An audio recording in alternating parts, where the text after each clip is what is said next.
Al-istighna, hakikatul istighna itu adalah al-istighna anis syai' labihi.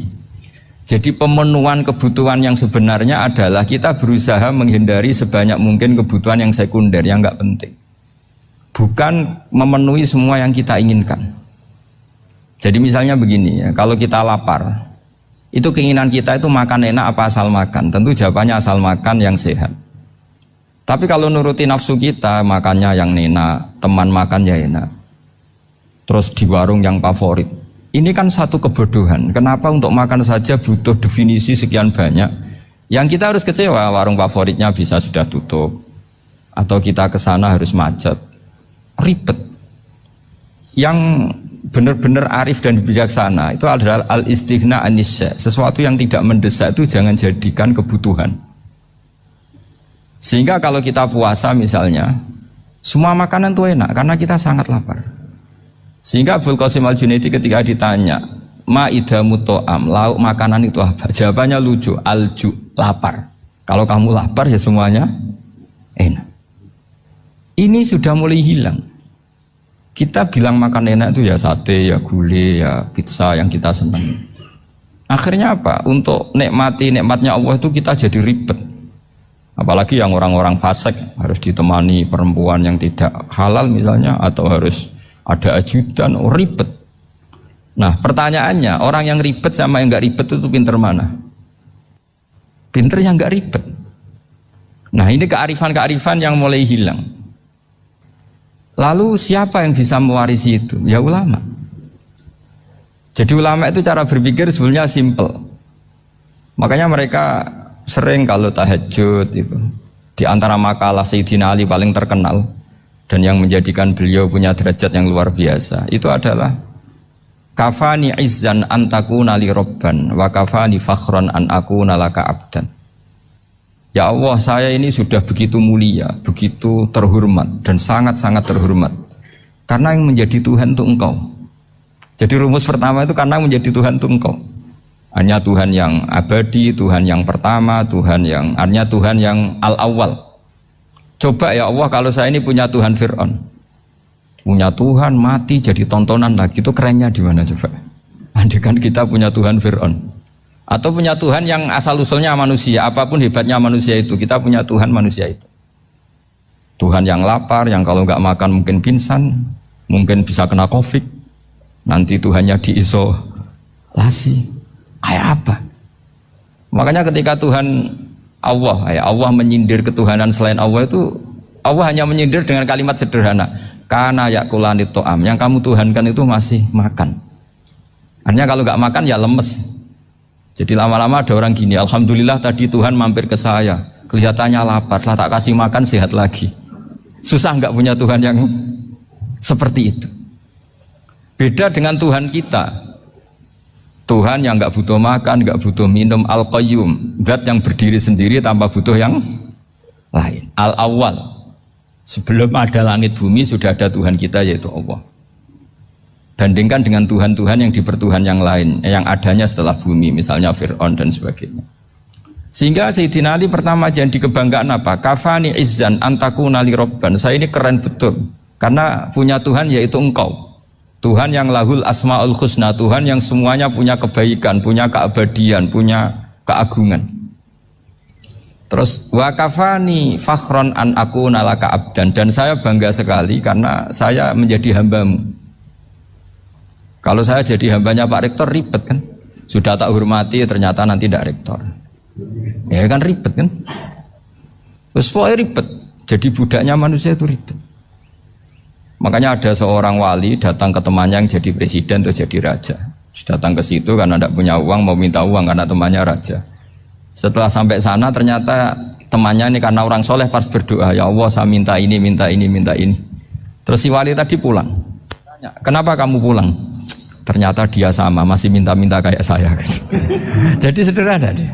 Sama-sama minta kamu, minta zat yang kamu mintain katanya. Jadi dulu itu orang itu sebegitu dekat dengan Allah. Sehingga si raja ini terus ketemu wali tadi tanya, kenapa kamu menyepelekan saya padahal sekarang saya raja? Terus ditanya sama wali tadi, karena temannya.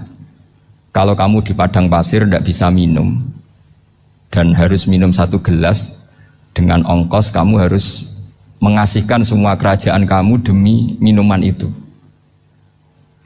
Pilih mana, minuman apa tetap jadi raja? Ya saya milih bisa minum. Saya tidak raja tetap hidup, tapi kalau nggak minum mati. Bagaimana Anda bangga dengan satu kerajaan sing la yusawi kak samain, yang tidak sama dengan segelas air. Jadi artinya terus mereka melihat jadi raja itu ya biasa, jadi presiden biasa, jadi rektor biasa. Karena mereka biasa berlogika hakikatul izzah itu ya at-taqarrub ila Allah, yang benar-benar terhormat itu ya dekat dengan Allah. Begitu seterusnya mereka bikin paradok-paradok yang aneh, tapi itu menjadi pelajaran. Bapak saya Ki Nur Salim itu senang baca anekdot Nasiruddin Koja. Itu kalau bikin orang-orang aneh, itu dia datang ke satu pesta, pakai baju lusuh, pakai sarung lusuh atau celana lusuh, sama Sohibul Bait yang punya acara dibiarin. Setelah dibiarin dia pulang pakai jas, pakai dasi, pokoknya keren. Dihormatin, pakai alpat, pokoknya dihormatin. Silakan. Pas dia disuruh minum, minumannya itu disokkan saja ke sakunya. Jas, kamu harus minum yang banyak, karena kamu yang dihormati, bukan saya. Terus makanan ya semuanya diletakkan di saku, ada nggak? Ayo kamu makan yang banyak. Alpatnya juga gitu, dikasih sate apa? Ayo kamu makan yang banyak. Mereka tidak melihat saya, melihat kamu. Akhirnya orang satu pesta itu istighfar semua, berarti kita ini salah. Terus dia pidato, kenapa kamu uang gitu? Tadi saya datang, orangnya sama. Gara-gara beda pakaian, penghormatannya beda. Berarti yang berhak dapat makanan ini jasa ya, bukan saya. Betapa naifnya kita sebagai orang. Ternyata kita masih hormat sesuatu yang seperti itu, yang atribut lah. Jadi orang-orang sufi itu orang yang bisa menertawakan dunia. Akhirnya ya, pertama dia dianggap orang gila, masa jas dikasih makan, dikasih minum. Tapi secara fikih dia benar, haram dia makan. Karena pas dia datang dibiarin, setelah pakai jas dikasih makan. Berarti hakikat yang dapat rezeki siapa? Jasnya apa orangnya? Jasnya apa orangnya? Jasnya. Jadi itu orang-orang sufi, kearifan orang-orang dulu itu bisa ngelola hal-hal yang keseharian menjadi luar biasa. Ada seorang wali melihat istrinya makan 1 piring, anaknya makan 1 piring. Ditanya, kalian kenyang? Wah, kenyang sekali. Melihat anaknya minum kopi 1 cingkir, senang. Kalian senang sekali. Wah, kalau senang dengan hal-hal yang murah bisa, ngapain harus senang dengan hal-hal yang mewah? Bodoh sekali saya. Sehingga terus mereka bisa qanaah. Qanaah itu ya hidup itu simpel, sederhana. Jadi tentu saya tidak akan ngomong yang muluk-muluk, selain itu tidak bidang saya juga apa ya. Kita ini butuh obat di kondisi Covid seperti ini, butuh kesederhanaan, butuh apa ya, istihna tadi. Kita harus istihna billah an ghairillah. Jadi sudah cukup bahwa Allah ini segalanya. Sehingga tadi saya dengarin himnenya Unisula, yang paling saya kagum adalah dimulai dengan kalimat-kalimat thayyibah. Di antara tugas suci Nabi Ibrahim dan semua Nabi adalah wa ja'alaha kalimatam baqiyatan fi aqibi. Nabi Ibrahim itu Nabi yang diberi gelar Allah. Dia adalah Nabi yang menjadikan kalimat tauhid itu kalimat yang abadi. Fi aqibi, di anak turunnya, di semua generasinya. Baik anak turun karena gen maupun karena pembinaan, karena pendidikan. Ini penting sekali saya utarakan karena apa? Satu kehidupan itu sebenarnya digerakkan oleh kata-kata, oleh moto kalau oleh bahasa modern. Sehingga banyak ulama mengatakan al-ibarat qutun li'ailatil mustami'in, bahwa redaksi atau moto atau pegangan hidup itu penggerak kehidupan. Sehingga sebetulnya manusia itu digerakkan oleh kalimah-kalimah itu, oleh moto-moto itu, oleh prinsip-prinsip hidup itu. Misalnya orang Palestina itu tiap hari ke pasar gitu. Mereka ke laut itu. Ditanya, kenapa tidak takut tembak Israel? Jawabannya lucu. Kena tembak ya mati, nggak makan ya mati, nggak kerja ya mati. Ya sudah, sama-sama mati ya mendingan aktivitas normal. Tapi saya tidak menyarankan itu untuk melawan Covid. Ini cerita saja. Kamu jangan provokator itu. Karena ini wilayah sensitif. Jadi banyak orang yang poligami, kalau ditanya alasannya gitu, istri satu ya cerewet, dua ya cerewet, mendingan 4 katanya. Ya banyak ya gitu. Tapi ada yang kebalikan, istri satu cerewet saja hampir jantungan, apalagi 4, tinggal matinya kan gitu. Itu semua yang menggerakkan itu kalimat. Kalimat itu satu pegangan. Banyak orang loh yang nggak ingin jadi rektor tuh banyak loh Pak Bejo. Jangan kira semua dosen ingin jadi rektor. Melihat rektor sibuk rapat, mempertahankan reputasi Unisula, terus sering pegang kepala. Ngapain repot-repot? Jadi tukang sapu aja dapat gaji, ngopi, rokokan, selesai. Bodoh amat jadi rektor, mikir orang banyak. Banyak loh orang yang ingin jadi presiden tuh banyak. Karena ngopi nyaman, gak ada yang ganggu. Mau tidur sampai jam 9 siang juga gak ada yang ganggu. Sehingga mereka melihat pegawai negeri itu gak keren, orang kok diatur jam, disiplin. Itu memang cara Allah membagi rahmat. Mau kamu apakan coba? Cara syukurnya dia seperti itu. Bapak saya dulu tuh sering ngajarin saya, diajak jalan-jalan pagi-pagi. Melihat orang ngopi, makan uduk itu bapak seneng. Kok enak jadi wong awam. Ngene esuk-esuk nyemak bocah kesel kabeh kono enak ngopi rokokan. Bapak kadang iri sama orang awam itu iri. Sudah gitu berharap masuk surga kan enak sudah gitu. Tahu-tahu mati, tidak tahu ke surga apa ke neraka ya tidak tahu. Jadi nah, orang dulu itu orang yang bisa mensederhanakan dunia. Sehingga ya sudah cara bahagia. Makanya saya alhamdulillah saya ini kerjasama sama UII sama beberapa kampus. Memang amdan itu sengaja. Kampus itu ya punya sistem yang nggak bisa mewakili sistem kiai. Kiai juga punya sistem yang nggak terwakili oleh kampus juga sebaliknya saling melengkapi. Saya sering ketemu rektor UII, rektor kampus-kampus Islam. Mereka cerita, Gus pendidikan pondok harusnya dimodernkan gini-gini. Saya bilang, kalau pondok modern kayak kampus itu nanti saya ketemu Allah tidak bisa jawab. Kenapa Gus? Saya beri contoh gini. Kalau misalnya perempuan perawan lah atau apa saja, namanya perempuan, mau tanya tentang menstruasi atau haid. Kalau semuanya sistem kampus, dia harus kuliah dulu. Registrasi dulu, kuliah dulu, bayar dulu. Dan dapat jawabannya nunggu mata kuliah pas itu. Bandingkan kalau sistem pondok, saya tuh sering ke pasar sama anak saya dicegat sama ibu-ibu. Gus, anak saya ngalami gini-gini, keluar darah terus menerus, gak 6 hari tapi 1 bulan penuh. Itu hukumnya apa Gus ya? Nanti saya mau sowan ke jenengan. Nggak usah sowan di sini aja. Ya sudah. Sebelum mengeluarkan darah yang rutin seperti itu biasanya haidnya berapa hari? 6 hari ya sudah ikut yang 6 hari, yang lainnya istighatsah. Ngoten tok Gus, ya udah gitu. Begitu terus di masalah udhiyah Pak. Ya coba kalau semuanya pakai sistem kampus, daftar dulu, bayar dulu. Jadi ini nggak ada jawabannya, nunggu mata kuliah itu. Baru dapat jawaban, itu biasa nggak sholat bertahun-tahun karena belum ada jawaban tentang itu. Ya itu kalau misalnya orang mati, tahunya cara memulasara jenazah itu nunggu kuliah dulu, pas mata pelajaran itu dulu, baru menangani orang mati. Berarti orang mati itu tergeledak semua. Tapi kalau kiai kan enggak. Kesini orang mati terbakar, kalau dimandiin malah badannya copot-copot, itu gimana hukumnya? Ini ada orang mati Gus Kendat, ini disolati apa enggak? Ada orang mati oplosan ya kan? Itu disolati enggak? So sering ditanya gitu. Gak usah registrasi Pak Rektor. Gak usah registrasi, gak usah daftar, gak usah seminar. Makanya kalau orang kampus wani kiai itu ya kualat tenan gitu, karena ini yang on time ya. Tapi pondok seperti saya ya ikrar seikrar-ikrarnya pentingnya kampus karena melatih efisiensi waktu, disiplin, tata kelola manajemen sehingga kita ya hormat. Tapi tadi kita harus saling melengkapi sehingga saya tunjukkan ke publik bahwa saya hormat sekali sama polisi, sama tentara. Coba kita bisa apa ngadepi bandar narkoba kalau enggak polisi? Bisa apa coba menjaga NKRI kalau enggak tentara? Begitu juga ya sudahlah kita memang fa inna yadallahi ma'al jamaah, kita berkah itu kalau bersama-sama. Enggak bisa kita sendiri. Nah lalu orang kayak saya itu ya beberapa kali sebetulnya saya itu ditawanin jadi doktor honoris causa apa. Kekhawatiran saya satu Pak Bejo, takut pas nggak punya uang. Itu dokter gak di duit kan gak pantas gitu. Jadi repot gitu, daripada beban lah sudahlah nggak usah dokter. Jadi kalau nggak punya uang ya pantas, terus kalau ngebis ya pantas.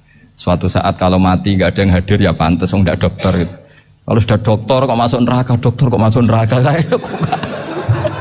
kayaknya apalagi rektor kampus Islam kok masuk neraka itu kan kok kayak agak pas itu. Misalnya rektor Unisiola ditanya mungkar nakir, nggak bisa kan kayak gimana gitu.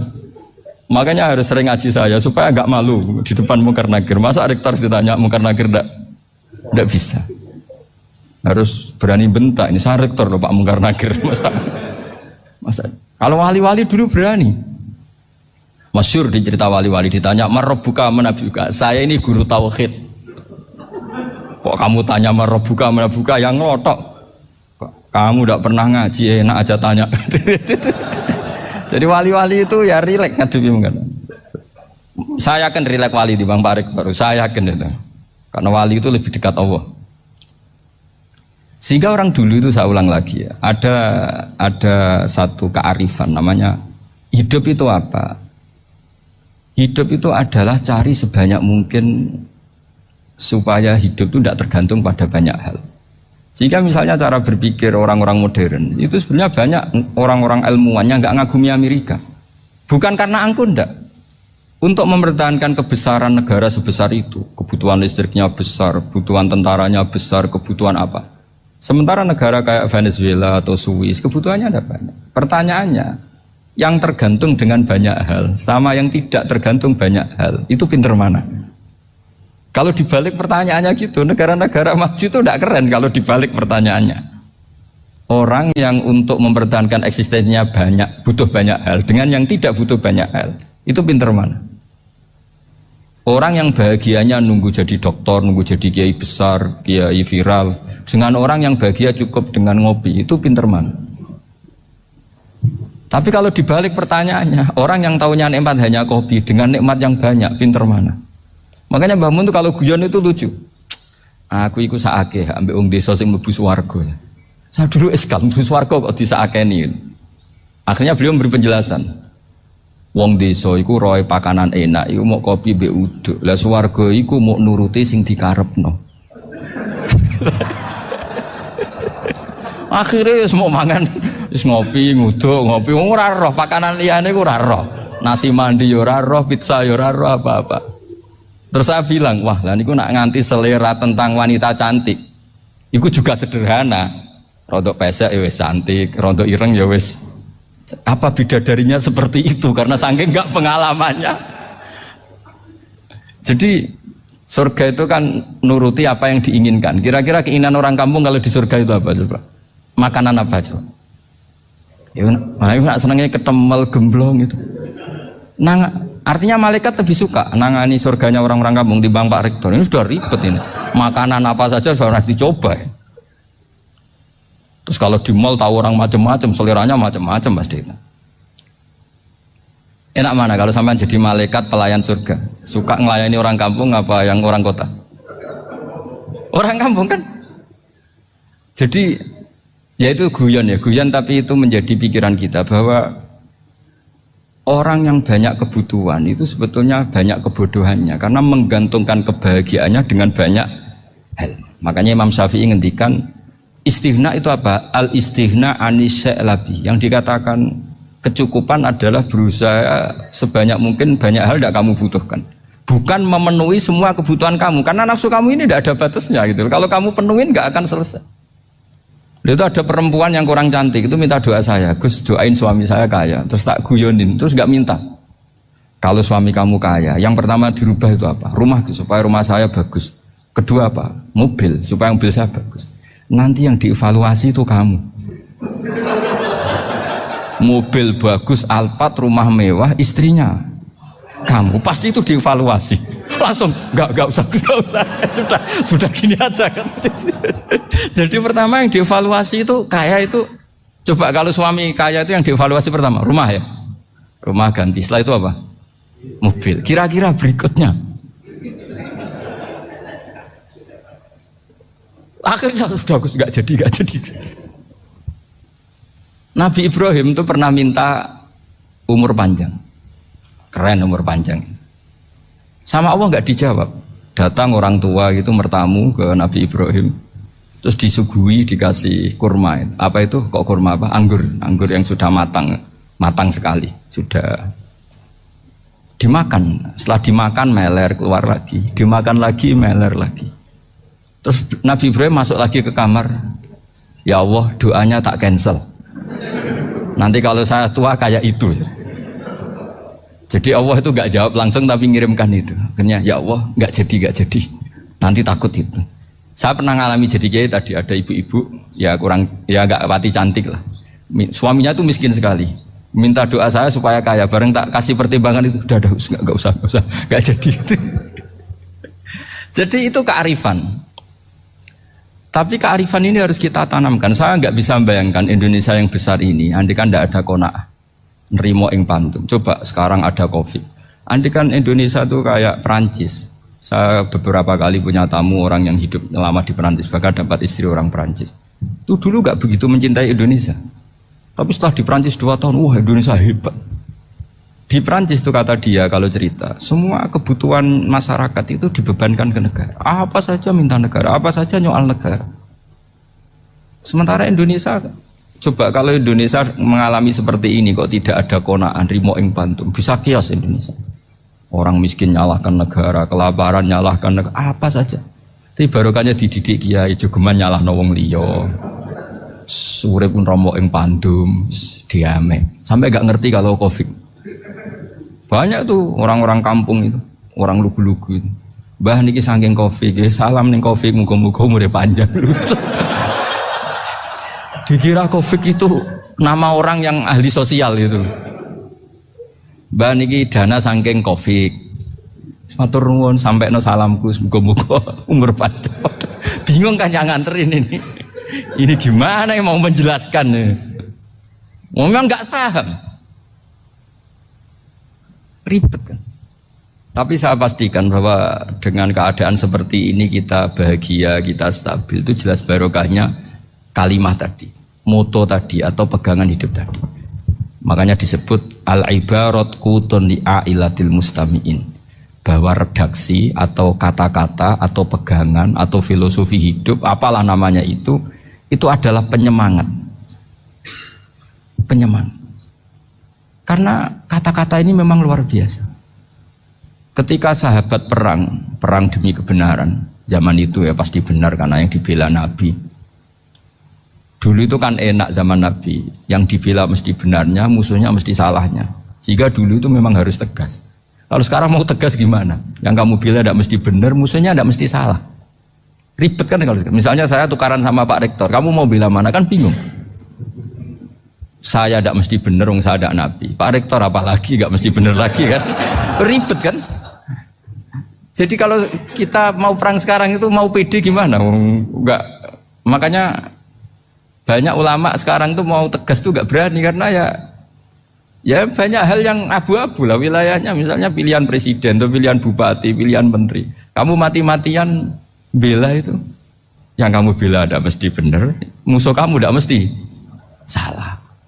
Misalnya pilihan bupati, wah ini kabupaten ini baik kalau bupatinya ini, yang satu bilang ini, terus tim suksesnya kamu tanya, kamu yakin? Ya enggak juga. Lah kenapa semangat? Kan saya botohnya, paling alasannya ya itu aja, bukan yang lain. Beda dengan zaman Nabi, Nabinya mesti benar, Abu Jahalnya mesti salah, kan enak aturan mainnya jelas. Singkat cerita dalam perang itu banyak sahabat yang ngalami luka, ngalami apa gitu. Kemudian curhat ke Nabi, ya Nabi gara-gara derekkan jenengan, ngikuti jenengan saya harus ngalami seperti ini. Ngiranya orang itu diapresiasi sama Allah keluarnya. Ternyata sama Allah gak diapresiasi. Malah diturunkan ayat intakunu ta'lamuna fa innahum ya'lamuna kama ta'lamun wa tarjuna minallah malah yarjun. Kalau kamu sakit karena perang, orang-orang kafir itu ya sakit. Itu saja berani padahal demi kekafiran. Wa tarjuna minallah ma la yarjun, padahal kamu punya nilai lebih yaitu berharap kepada Allah yang mereka tidak punya. Saya jadi kiai itu ya kadang mangkel. Karena yang benci ya benci, yang seneng itu ngel-ngel loh kayak Pak Bejo. Jadi semuanya ribet. Lah iya, yang benci ya ganggu, yang seneng ya ganggu, tambah nemen. Seribet. Tapi kalau sudah ingat bandar narkoba. Mereka berhadapan dengan polisi, kadang ditembak karena kesalahannya terlalu fatal. Antar persaingan mereka juga bisa tembak-tembakan karena merebut pasar narkoba. Itu saja mereka berani. Kok kita yang jadi kiai kadang dicium tangannya, dihormati gak berani, hanya takut musibah-musibah kecil lah, atau problem-problem kecil. Lah iya, kalau kita bandingannya gitu. Kalau kamu mau tahajud kedinginan, itu masih nanti dihisab Allah itu gitu. Maling ayam itu keluar malam-malam, hanya dapat ayam. Itu gak takut dingin. Ya gak takut digebuki masa. Kamu mau tahajud saja takut dingin. Makanya nanti hisabnya orang soleh itu nanti dijajarkan orang dolim. Terus diperbandingkan. Wah itu habis kamu kalau itu. Jadi misalnya Unisola mau rapat, tapi ini malam, kalau malam dingin nanti sama masuk angin. Anak-anak pang di perapatan aja berani kamu. Kalau sudah perbandingannya gitu tuh ribet kita nanti. Makanya itu kalimat itu moto atau filosofi hidup. Sehingga diulang lagi nasihat itu. Iyam saskum korhun faqad masal qoma korhum mislu. Kalau kamu kena luka, orang-orang yang nggak benar juga akan kena luka. Itu aja berani demi ketidakbenaran. Masa kamu demi kebenaran nggak berani? Akhirnya orang itu, ya itu kalimat, itu heroik. Makanya kita ini penting ya, makanya tadi himne Unisula dimulai kalimat thayyibah. Karena kalimat ini yang menjaga kita kalimat ini. Misalnya tentang Tuhan. Kenapa orang Islam imannya kokoh seperti ini, termasuk yang sudah hidup di Amerika, di Australia, di mana-mana.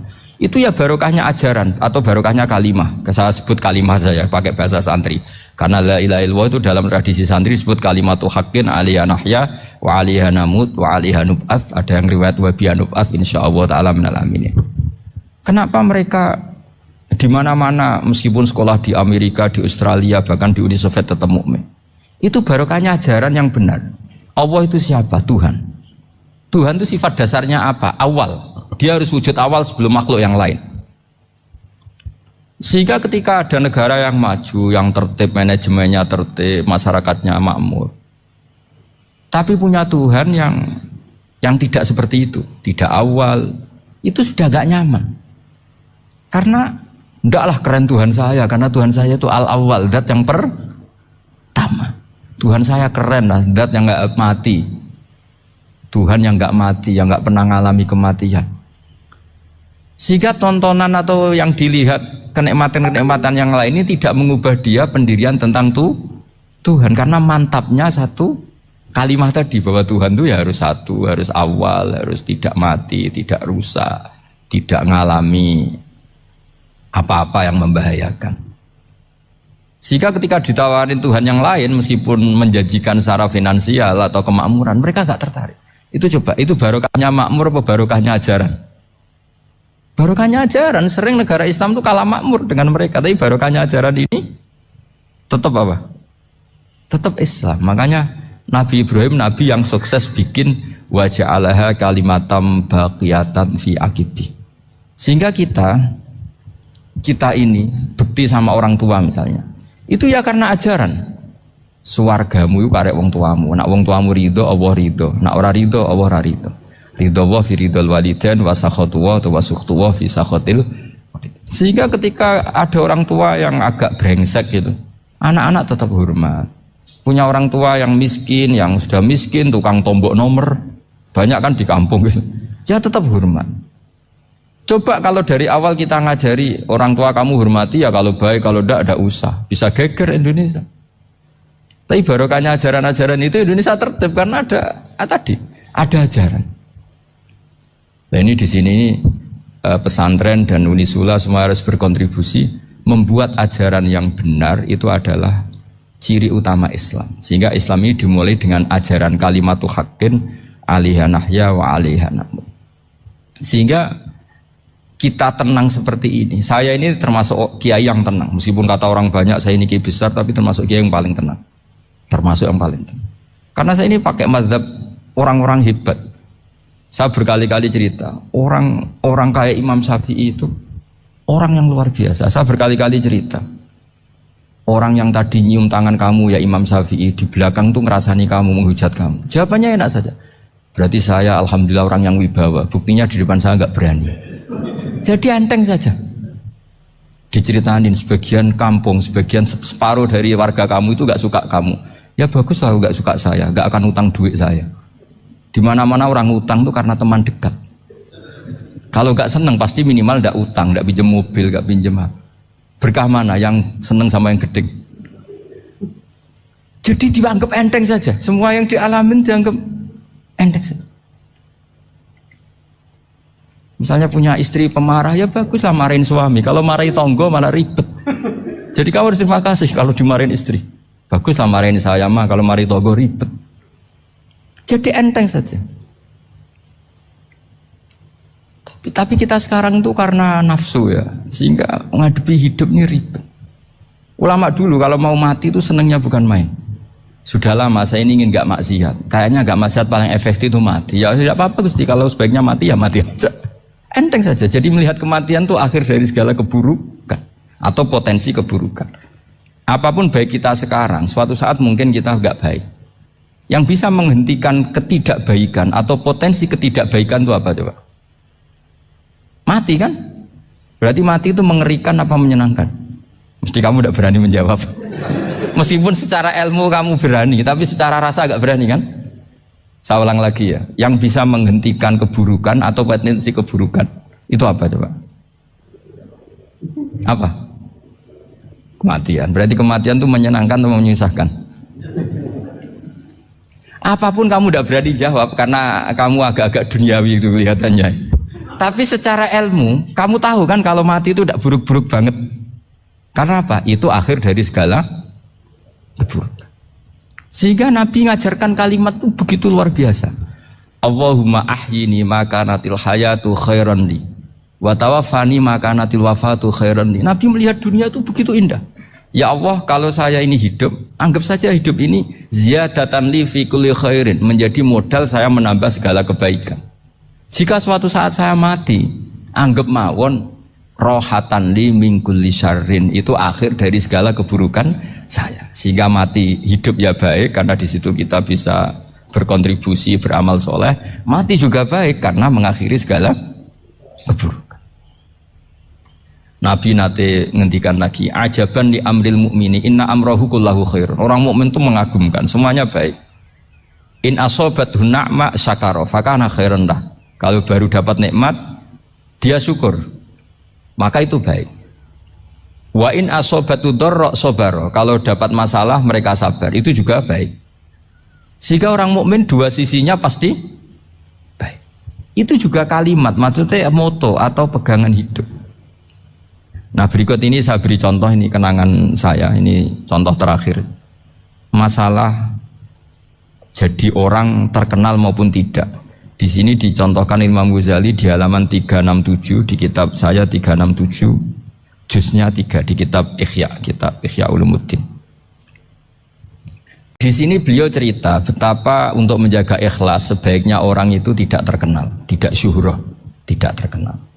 Oke, itu kita sepakat ya, karena kalau terkenal mungkin orang dipaksa publik dengan tanda kutip untuk selalu berbuat baik, tapi karena jaim lah, jaga image atau apa.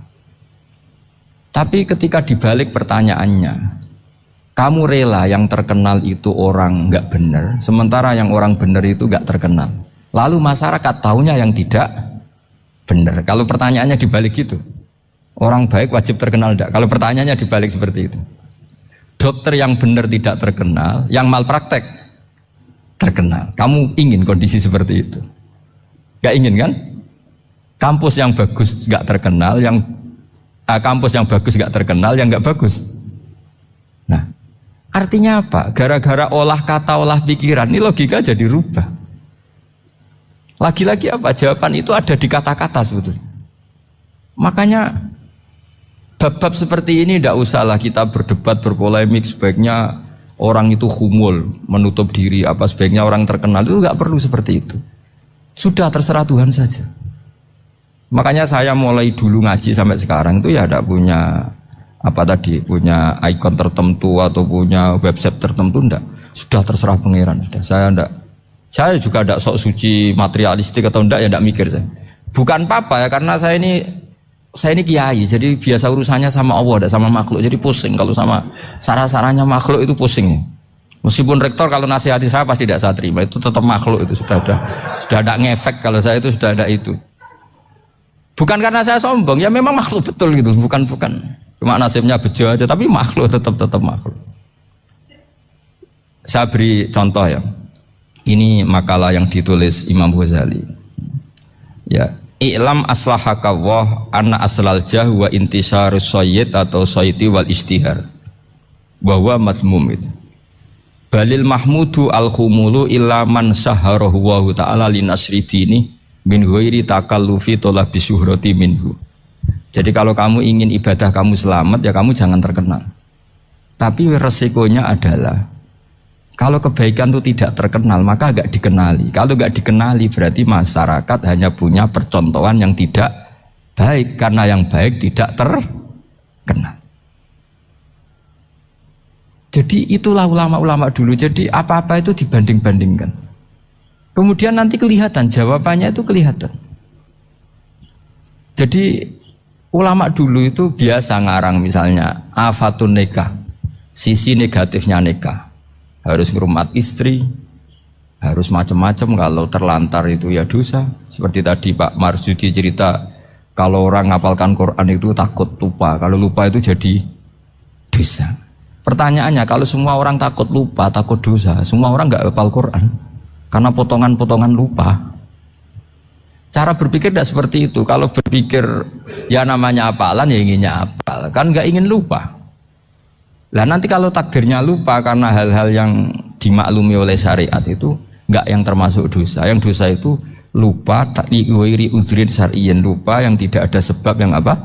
Syar'i. Tapi lupa bawaan EQ-nya tidak bagus. Lupa bawaan sering dibentak. Oh itu enggak masalah karena bawaannya orang tertekan itu ya lupa. Coba kamu hafal Quran, terus punya kredit jatuh tempo, pas hari itu aku yakin enggak cerdas sudah. Itu bawaannya orang tertekan itu pasti lupa. Jadi ya saya teruskan ya. Jadi terus ada makalah yang sangat bagus sekali tentang itu. Saya baca ya. Wa yadullu ala dzalika anna Allah azza wa jalla amaral anbiya'a bi idharil amali lil iktida wa khassahum bi mansibin nubuwah. Wala yajuzu ayyudhanna bihim annahum khurrimu afdhalal amalen. Jadi orang yang terlalu mendewa-dewakan khumul itu menutup diri. Oke, itu baik karena dengan khumul, dengan menutup diri Anda tidak riya, Anda tidak pamer. Tapi kata Imam Ghazali, kamu juga harus ingat di antara syaratnya Nabi itu harus mengumumkan kalau beliau itu seorang Nabi. Harus memaklumatkan kalau beliau seorang Nabi supaya bisa diikuti. Caranya sholat harus diumumkan sehingga Nabi itu mengatakan harus jamaah. Karena dengan cara jamaah itu bisa shollu kama ra'aitumuni usolli. Coba kalau Nabi sholatnya nggak diperlihatkan, kamu harus sholat yang benar. Caranya gimana ya Rasulullah? Itu rahasia. Bingung nggak kira-kira? Bingung nggak? Ya misalnya amal rahasia selalu lebih baik. Terus ada pertanyaan, Nabi ngendikan kamu sholat yang benar. Caranya gimana Nabi? Ya itu rahasia. Terus gimana coba? Tapi Nabi ngendikan apa? Shollu kama ra'aitumuni usolli. Ya sudah kamu sholat, niru saya sholat. Berarti Nabi sholatnya diperlihatkan apa disembunyikan? Diperlihatkan. Jadi begitu juga saya berkali-kali bilang, orang tahu kalau itu bidan ya berdasar tulisan itu bidan. Tahu kalau itu dokter gigi ya itu dokter gigi. Jangan sampai gara-gara tidak ada tulisan mau beli alat bangunan di dokter gigi, mau periksa gigi di toko bangunan. Gara-gara apa? Nggak ada maklumat. Nah, di sini ulama-ulama selalu memaklumatkan dirinya. Termasuk Imam Ghazali ketika ngarang kitab dinamai Ihya Ulumuddin, bahwa kitab ini bisa menghidupkan ilmu-ilmu agama yang mulai hilang. Begitu seterusnya. Jadi ini ngaji ya. Jadi orang itu harus ngerti. Jadi jangan nuruti emosi sendiri atau logika sendiri. Bahwa saya suka humul, ya monggo, agama Islam menyediakan sarana itu. Uzlah itu ya punya sisi kebaikannya sendiri. Tapi syuhrah terkenal asal tidak nuruti nafsu juga punya sisi kebaikannya sendiri. Setidaknya umat ini punya satu master kebaikan yang mudah diakses. Tapi tadi saya ulang lagi, jangan karena hadun nafsi, jangan karena kepentingan pribadi. Makanya di sini disebutkan wa yadullu ala dzalika ay ala syuhrah anna wa ta'ala amarul anbiya bi izharil amal lil iktida. Allah selalu memerintahkan para nabi kalau ngamal kebaikan ya harus dimunculkan supaya bisa ditiru. Yaitu tadi kita tidak bisa bayangkan kan kalau misalnya Nabi menyuruh kamu harus sholat yang benar, kemudian sholatnya Nabi sembunyi. Kalau ditanya, Nabi saya niru siapa? Wah itu rahasia, kamu nggak boleh lihat sholat saya, saat takut tidak ikhlas. Ribet kan? Sehingga jamaah itu statusnya tetap harus. Nah bedanya harus ini ulama berpendapat harus yang apa? Fardu kifayah, tapi fardu itu maknanya harus. Tapi bukan berarti kalau nggak jamaah sholatnya nggak sah, nggak. Tetap tapi statusnya jamaah tetap apa? Harus. Nah barokahnya harus ini orang yang baru sholat, sholatnya langsung benar karena ada yang diikutin. Coba kalau mantan dukun baru sholat terus sholat sendiri, itu mesti mirip mantra itu. Karena dia tidak ada master percontohannya. Tapi barokahnya ada master, orang paling bodoh pun kalau sholat ya benar, karena standar ada komandonya, ada imamnya. Sehingga Imam Ahmad malah berpikir keras, syarat sahnya sholat itu harus jamaah. Cara pikirannya Imam Ahmad keras sekali beliau. Jika kalau orang sholat sendiri kok ada orang lain yang maunya berjamaah harus bayar, orang itu harus bayar demi sahnya sholat. Itu madzhabnya Imam Ahmad. Tapi kalau madzhab Syafi'i hanya mengatakan itu fardu kifayah, yang kalau satu komunitas gak mau melakukan semuanya apa? Dosa.